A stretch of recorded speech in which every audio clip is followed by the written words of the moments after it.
L'Europe autrement, une chronique réalisée par les élèves de 4e de la MFR de Pont-de-Vel.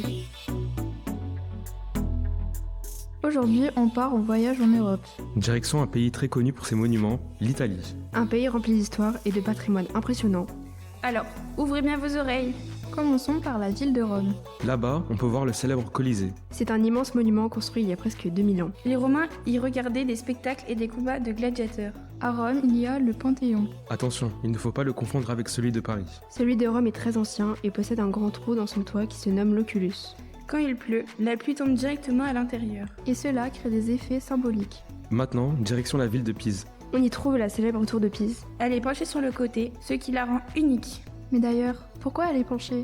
Très bonne question. Sa construction a été faite en 1173, mais les fondations étaient peu profondes. Ce qui a fait qu'après quelques étages, la tour a commencé à s'enfoncer de plus en plus sur un côté. Les visiteurs adorent prendre des photos amusantes avec elle. Et maintenant, partons à Venise. Une ville construite sur l'eau. On peut y admirer la place Saint-Marc. Elle est unique car il y a plusieurs styles d'architecture, dont le style byzantin, gothique et les Renaissances. Et aussi de magnifiques monuments comme la basilique et les palais.